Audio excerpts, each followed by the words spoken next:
IND 24 की खबर पर लगी मुहर, चंपावत से चुनाव लड़ेंगे सीएम धामी। बीजेपी विधायक कैलाश गहतोड़ी ने दिया इस्तीफा। विधानसभा अध्यक्ष खंडूरी को सौंपा इस्तीफा। गहतोड़ी को मिल सकता है कैबिनेट मंत्री का दर्जा।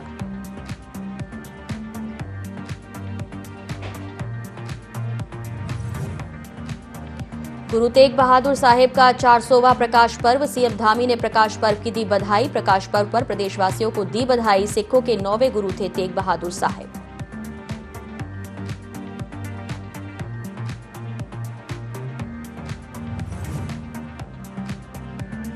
मुख्यमंत्री आवास में शहद निष्कासन कार्यक्रम का आयोजन। मुख्यमंत्री धामी ने किया अवलोकन। सीएम धामी ने दिए निर्देश।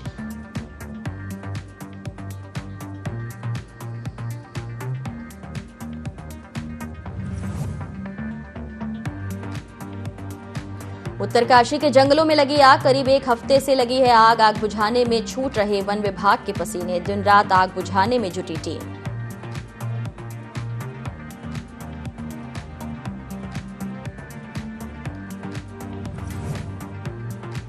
और उत्तराखंड में गर्मी ने तोड़ा 13 साल का रिकॉर्ड। मैदानी शहरों का तापमान 40 डिग्री तक पहुंचा। देहरादून में 39 डिग्री तक पहुंचा पारा। मौसम विभाग ने जताया अंदेशा। मैदानी क्षेत्रों में अंधड़ की संभावना।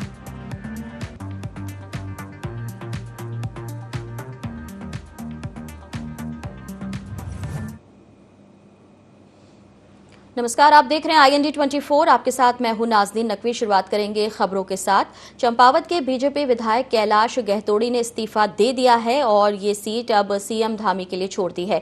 बता दें कि IND 24 ने बीते दिन ही आपको ये खबर दी थी कि चंपावत से बीजेपी विधायक गहतोड़ी इस्तीफा दे सकते हैं और वैसा ही हुआ है। कैलाश गहतोड़ी ने अपना इस्तीफा विधानसभा अध्यक्ष रितु खंडूरी को सौंप दिया है।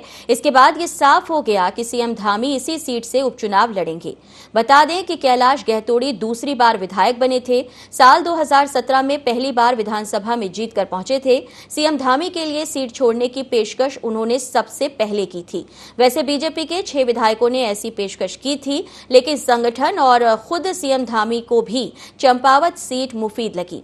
सीएम बनने के बाद धामी पहली बार जनसभा करने चंपावत ही गए थे, जिसके बाद कयास लगाए जाने लगे थे कि वो यहां से चुनाव लड़ सकते हैं। माना जा रहा है कि अब जल्द ही कैलाश को कैबिनेट मंत्री का दर्जा मिल सकता है।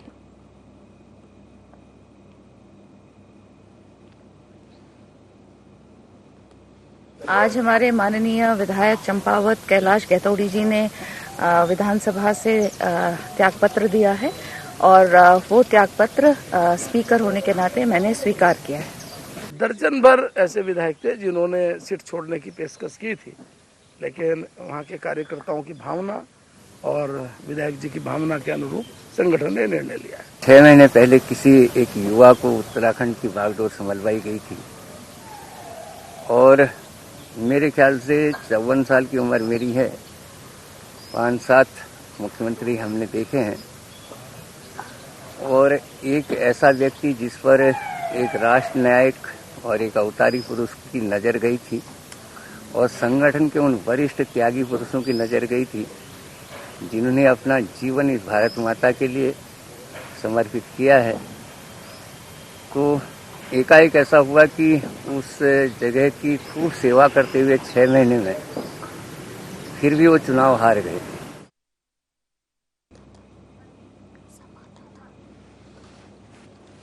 तो जैसा कि कयास लगाए जा रहे थे, कुछ वैसा ही सामने दिख रहा है। चंपावत से ही धामी जो हैं वो उपचुनाव लड़ेंगे। हमारे साथ हमारे सहयोगी अजीत जुड़ गए हैं। अजीत, जैसा कि पहले ही कयास लगाया जा रहा था, IND 24 ने भी ये कहा था कि चंपावत ही वो मुफीद सीट हो सकती है जहां से धामी जो है वो उपचुनाव लड़ेंगे और कुछ वैसा ही दिख रहा है। लेकिन अब आगे की तैयारियों की अगर बात की जाए, क्या कुछ नजर आ रहा है?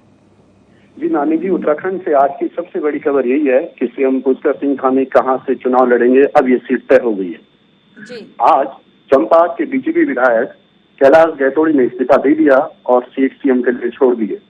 IND 24 ने कल ही ये खबर दी थी कि चंपावत से बीजेपी विधायक गहतोड़ी इस्तीफा दे सकते हैं और आखिर वही हुआ। आज कैलाश गहतोड़ी ने अपना इस्तीफा विधानसभा अध्यक्ष रितु खंडूरी को सौंप दिया और इसके बाद स्थिति बिल्कुल साफ हो गई है कि सीएम धामी इसी सीट से उपचुनाव लड़ेंगे। अगर बात की जाए जिस तरीके से सीएम बनने के बाद भी वो जनसभा करने के लिए चंपावत ही गए थे, तो ये माना जाए कि चंपावत में एक अच्छी पकड़ और अगर हम जनता की बात करें तो एक झुकाव जो है वो नजर आता है, और ऐसे में इस सीट से अगर चुनाव लड़ा जाता है तो ज्यादा अच्छे वोट मिलने की संभावना भी लगाई जा रही है। जी बिल्कुल, आपका कहना बिल्कुल ठीक है। और जैसे कि अभी तक संगठन की नीति यही थी कि संगठन और खुद सीएम धामी चाहते थे कि वो उनके लिए चंपावत की नीति है, और सीएम बनने के बाद पहली बार जनसभा करने सीएम धामी वहीं गए थे। उसके बाद लगातार यह प्रयास लगाए जा रहे थे कि वहां से चुनाव लड़ेंगे, और सबका मानना यह है, कांग्रेस संगठन का मानना भी यही है और उनका मानना भी यही है कि चंपावत उनके लिए मुख्य सीट हो सकती है। अगर बात की जाए, अगर विरोधी दल की बात की जाए, वो इस सीट को लेकर उनकी भी कोई टिप्पणी आई होगी, क्योंकि सस्पेंस लगातार बना हुआ था। हालांकि कल तक काफी तस्वीर साफ हो गई थी, लेकिन अब जब ये तय ही हो गया उसके बाद किसी तरह की कोई टिप्पणी मिली है? जी, जब से यहाँ पे कांग्रेस प्रदेश अध्यक्ष का चुनाव हुआ है तो कांग्रेस के कुछ संगठन में अभी तालमेल की बहुत कमी है। फिलहाल अभी तक उनकी तरफ से इस चुनाव से संबंधित कोई प्रतिक्रिया नहीं आई। चलिए, शुक्रिया।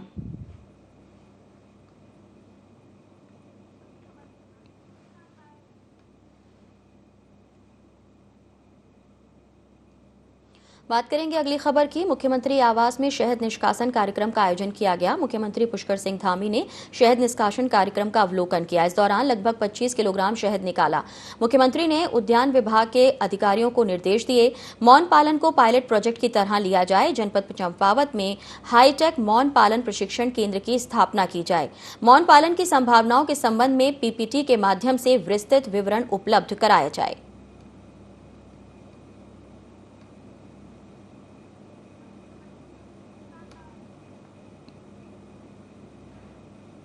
सीएम धामी ने सिखों के 9वें गुरु तेग बहादुर साहिब के 400वें प्रकाश पर्व की बधाई दी। इस मौके पर मुख्यमंत्री आवास में सिख समाज के प्रतिनिधियों ने मुख्यमंत्री को गुरु तेग बहादुर साहिब का चित्र भेंट किया।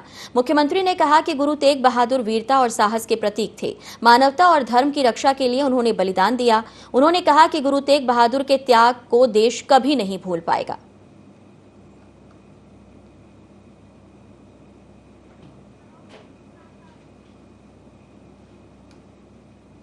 हरिद्वार के बहादुराबाद में उत्तराखंड संस्कृत विश्वविद्यालय का 9वां दीक्षांत समारोह आयोजित किया गया, जिसमें उत्तराखंड के राज्यपाल गुरमीत सिंह मौजूद रहे। राज्यपाल ने संस्कृत विश्वविद्यालय के दीक्षांत समारोह में 5,630 छात्र छात्राओं को स्नातक और पर स्नातक की उपाधियां देकर सम्मानित किया, जबकि 13 छात्रों को पीएचडी और 29 छात्र छात्राओं को गोल्ड मेडल देकर नवाजा गया।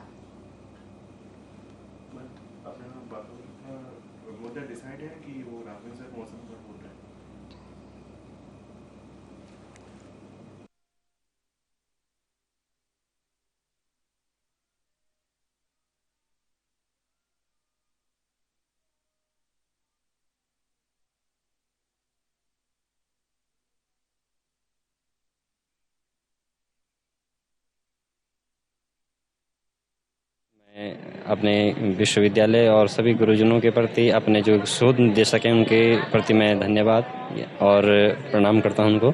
और आज मैं खुश हूं कि आज जो लगभग 5 साल की जो मेहनत थी पीएचडी की, वो आज हमें पूर्ण उसका जो फल है वो आज हमें मिला। माननीय महामहिम जी राज्यपाल जी के द्वारा आज हमें जो उपाधि दी गई, मैं अंतर्मन से खुश हूं।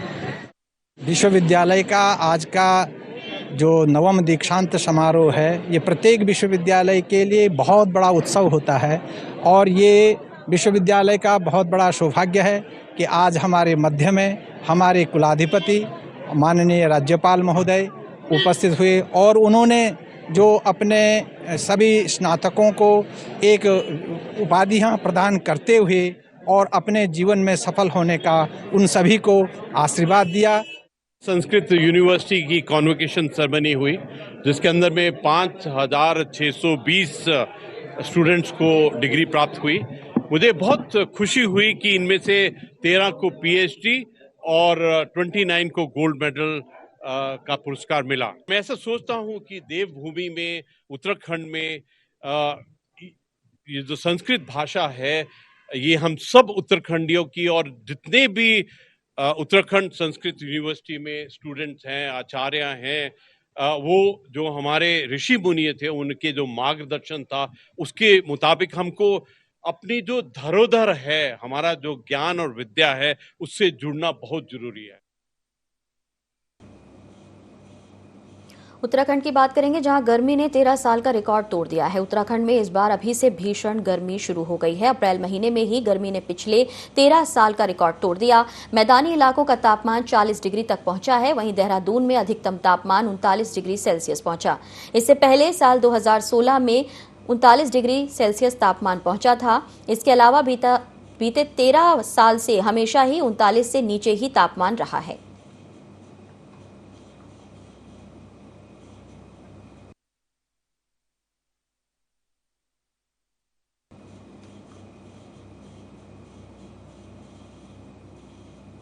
सितारगंज में बीते दिनों स्थानीय प्रशासन ने अतिक्रमण हटाओ अभियान चलाया था। वहीं दर्जनों भाजपा नेताओं ने बाजार में खोका फल दुकानदारों को स्थायी व्यवस्था न होने तक अतिक्रमण अभियान रोकने को लेकर उप जिला अधिकारी को ज्ञापन सौंपा। लिखा गया कि जब तक छोटे दुकानदारों की व्यवस्था नहीं की जाती तब तक अतिक्रमण अभियान को रोके जाने की हम मांग करते हैं।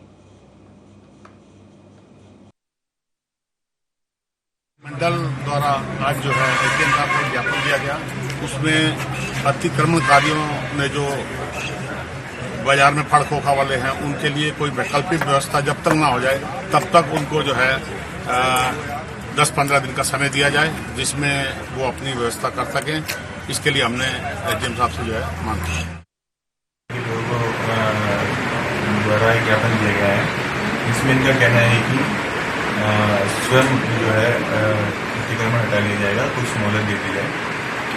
सभी से बात करने के बाद हमने एक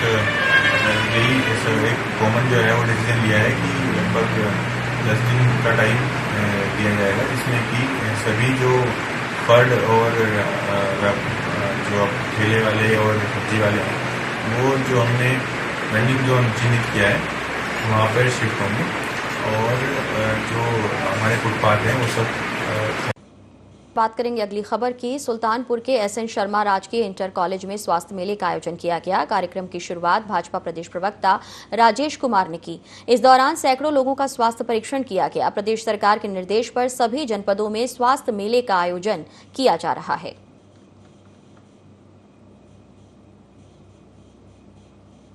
सरकार का उद्देश्य है कि वह आसानी से जनता तक पहुंचकर इन स्वास्थ्य सेवाओं तक पहुंचा सके।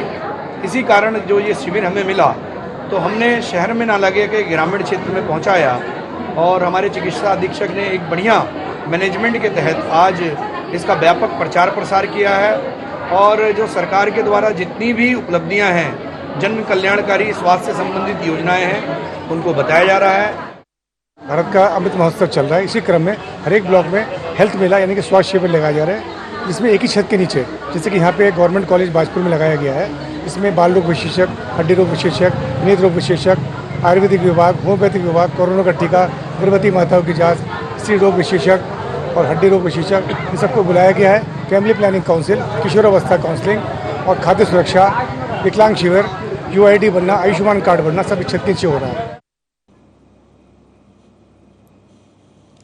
ऊधम सिंह नगर के जसपुर कोतवाली क्षेत्र के भोगपुर डैम इलाके में पुलिस ने बड़ी कार्रवाई को अंजाम दिया, जहां घर में खड़ी एक अफीम कारोबारी की गाड़ी से 32,68,500 रुपए मिले हैं। पुलिस ने इसे जब्त कर लिया है, साथ ही कार को भी सीज कर दिया है।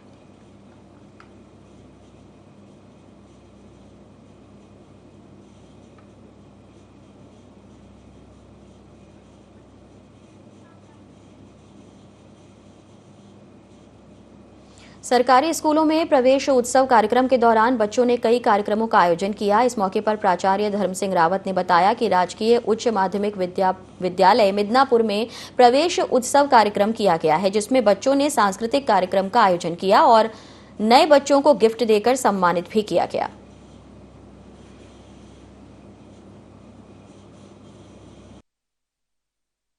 की व्यवस्था है प्रवेशोत्सव के लिए, क्योंकि हमारे सरकारी स्कूलों में पहले बच्चे बहुत कम आते थे, सभी गार्जियन प्राइवेट स्कूल में अपने बच्चों को डालते थे, लेकिन गवर्नमेंट भी इतनी अच्छी व्यवस्था कर दी है, किताब, खाना पीना, ड्रेस, जूता, बैग सब कुछ देने लगी और पढ़ाई का माहौल को अच्छा करा दिया है। तो हम लोगों ने भी काफ़ी मेहनत करके बच्चों को मिलकर के, गार्जियनों को मिलकर के यहाँ स्कूल में प्रवेश दिया। हमारे यहाँ निदेशालय द्वारा 1 अप्रैल से प्रवेश को एक अभियान के रूप में संचालित किया जा रहा है, जिसमें हमारे जो टीचर्स थे वो क्षेत्र क्षेत्र में जा कर के जो प्रवेश के लिए योग्य बच्चे हैं उनका जो है एक अभियान के रूप में विद्यालयों में प्रवेश करा रहे हैं। आज जो है 20 अप्रैल को एक प्रवेशोत्सव के रूप में जो नए बच्चे हैं उनके स्वागत के लिए एक उत्सव के रूप में इसको मनाया जा रहा है, जिससे कि हमारे जो सरकारी विद्यालय हैं उनका प्रचार प्रसार से लेकर के और उस हेतु प्रवेश अधिक से अधिक करने के लिए अभिभावकों को भी जागरूक किया जा सकता है। रुड़की में पीडब्ल्यूडी ने सभी ठेकेदारों को निर्देश दिए हैं कि वो अपना काम पूरी गुणवत्ता के साथ करें, साथ ही तय समय पर पूरा किया जाए, नहीं तो ठेकेदार का पंजीकरण रद्द कर दिया जाएगा। विभाग ने साफ निर्देश दिया कि काम की गुणवत्ता के साथ कोई कोताही बर्दाश्त नहीं होगी। अधिशासी अभियंता प्रवीण कुमार ने बताया कि सभी पीडब्ल्यूडी ठेकेदारों को निर्देश जारी कर दिए गए हैं।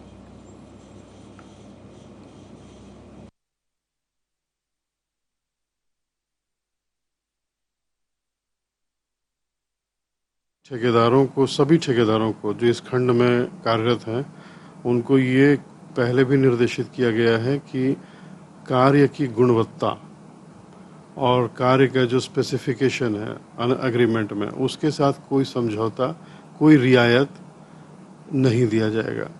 और मेरे अधीनस्थ जितने सहायक अभियंता, कनिष्ठ अभियंता भी हैं, उन सबको ये बात बिल्कुल स्पष्ट और क्लियर कर दिया गया है कि आप कार्य की गुणवत्ता, समयबद्धता से कोई रियायत ठेकेदार को नहीं मिलेगी।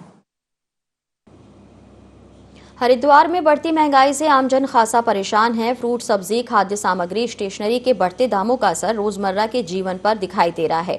पूर्व मंडी अध्यक्ष संजय चोपड़ा ने इसे लेकर मुख्यमंत्री धामी को ईमेल भेजा, जिसमें मांग की गई कि जिला अधिकारियों की निगरानी में मोबाइल वाहनों के माध्यम से रेट लिस्ट को उपलब्ध करवाया जाए, साथ ही उपभोक्ताओं को मंडी के थोक भाव में रोजमर्रा की वस्तुएं उपलब्ध हों।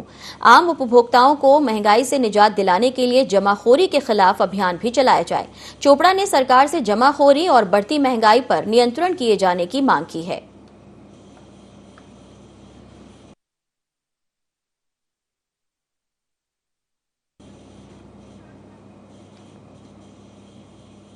जैसे जैसे गर्मी बढ़ रही है, वैसे ही उत्तराखंड के जंगलों में लगी आग विकराल रूप लेती जा रही है। हम आपको तस्वीरें दिखाएंगे, जहां उत्तरकाशी की तस्वीरें जंगलों से लगी आग की दिखाएंगे, जहां बढ़ती ही आग दिखाई दे रही है। यहां करीब 1 हफ्ते से जंगलों में आग लगी हुई है। आग को बुझाने में वन विभाग के पसीने छूट रहे हैं। वन विभाग की टीमें दिन रात आग बुझाने में जुटी हुई हैं, लेकिन अब तक इस पर काबू नहीं पाया जा सका। दरअसल चीड़ के जंगलों में आग बेकाबू हो गई है। जंगलों में चीड़ की पत्तियां फौरन आग पकड़ लेती हैं और देखते ही देखते ये आग भयंकर रूप ले लेती है। तो वन क्षेत्राधिकारी प्रदीप विष्ट ने बताया है कि विभाग की टीमें लगातार कोशिश कर रही हैं और जल्द ही इस आग पर काबू पा लिया जाएगा।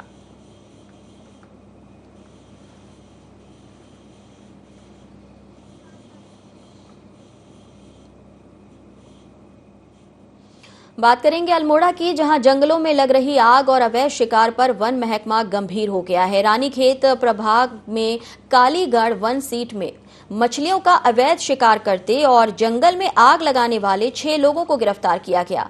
डीएफओ महातिम यादव ने बताया कि रानीखेत तहसील के कालीगाड़ वन बीट में आग लगने की खबर मिली थी, जिसके बाद वन क्षेत्राधिकारी रानीखेत तपस मिश्रा अपनी टीम के साथ मौके पर पहुंचे। टीम ने देखा कि करीब 6 लोग इस वन बीट में अवैध रूप से मछलियों का शिकार कर रहे थे, साथ ही उनके द्वारा ही जंगल में आग लगाई गई थी।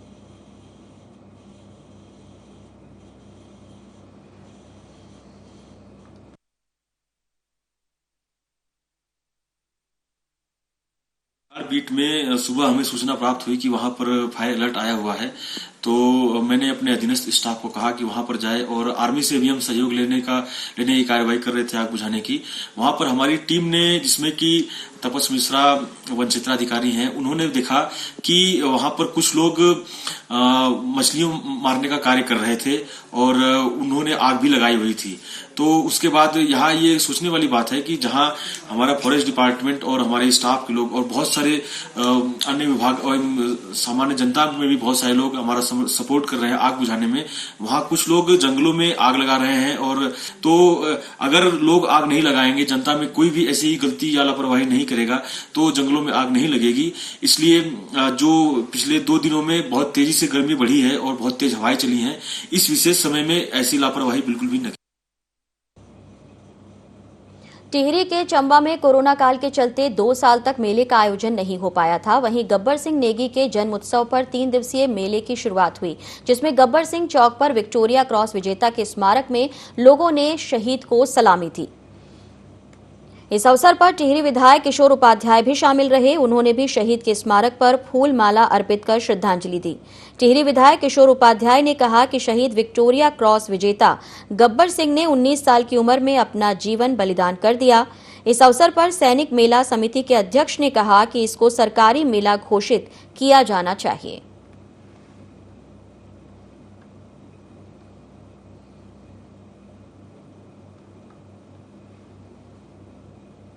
निवेदन किया है कि आप लोग आए। मेला एक आदमी के खुशी को इजाहिर करता है और हम चाहते हैं कि गब्बर सिंह जैसे मेले को इसको भव्य बनाया जाए। सरकार से पुनः फिर निवेदन करते हैं कि सरकार इसमें संज्ञान ले और हम सरकार इसको अगर सरकारी मेला घोषित करेगी इससे बड़ा हमारा कोई वो नहीं होगा। हमारा भी उसमें सम्मान है। तो मैं निवेदन करता हूँ दोबारा प्रशासन से, सरकार से, इस मेले को जितना आप जल्दी सरकारी मेला करेंगे उतने यहाँ का भला होगा। मैं रक्षा मंत्री जी से और चीफ ऑफ आर्मी स्टाफ से मैं खुद भी मिलने जाऊँगा। उनसे निवेदन करूँगा कि जिस व्यक्ति ने 19 साल की उम्र में आपके लिए अपना जीवन बलिदान कर दिया, आपके भविष्य की रक्षा के लिए, अगर हम उन महापुरुषों का सम्मान नहीं करते हैं तो ऐसी नस्लें हैं उनका लंबा इतिहास नहीं होगा। मेला जो है सरकार आयोजित करेगी। मैं वो नहीं देता, क्या कहते हैं, आश्वासन। ये संकल्प है हमारा कि अगला कार्यक्रम सरकार आयोजित करेगी, रक्षा मंत्रालय आयोजित करेगी। हल्द्वानी में वरिष्ठ पुलिस अधीक्षक पंकज भट्ट ने खुलासा करते हुए बताया कि हल्द्वानी एसओजी और टीपी नगर पुलिस के द्वारा 103 ग्राम स्मैक के साथ 2 आरोपियों को गिरफ्तार किया गया। वहीं वरिष्ठ पुलिस अधीक्षक पंकज भट्ट ने बताया कि मुखबिर से खबर मिली थी कि 2 व्यक्ति स्मैक लेकर आ रहे हैं। पुलिस को देखते हुए उन लोगों ने भागने की कोशिश की। वहीं पुलिस ने घेराबंदी की तो दोनों को पकड़ लिया गया। मौके से पुलिस ने उनके पास से स्मैक भी बरामद की।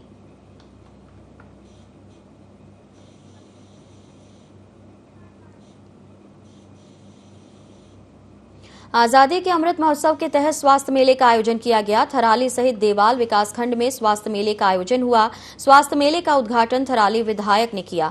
वहीं मुख्य चिकित्सा अधिकारी चामोली ने बीमारियों से बचाव की जानकारी दी।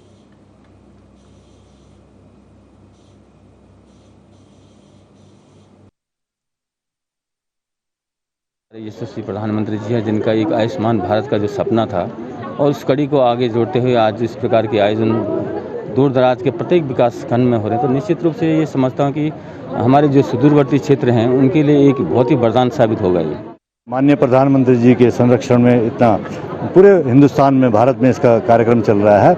इसका मुख्य उद्देश्य हमारा ये है, सबसे पहला उद्देश्य हमारा ये है कि आपको जो है आयुष्मान कार्ड जो है, जिनका नहीं है उनका आयुष्मान कार्ड यहाँ पे जनरेट किया जा रहा है। दूसरा यहाँ पे जो है ये है यूनिक हेल्थ आईडी कार्ड बनाया जाएगा, जिसमें आपका जो है सारी बीमारियों का रिकॉर्ड होगा, जिससे आपके फीवर कहीं खो जाए, आपको कोई कागज नहीं मिले तो आप यूनिक कार्ड में, हेल्थ कार्ड में आपका जो है वो आईडी उसमें रहेगी। उससे आपका सारा विवरण उसमें आ जाएगा, एक्सरे रिपोर्ट, जांच, अल्ट्रासाउंड वगैरह जो भी होते हैं सब उसमें आ जाएगा। तो आपका पिछला विवरण उसमें आ जाएगा, क्या क्या आपने ट्रीटमेंट लिया। खबरों में इतना ही। देखते रहें IND 24।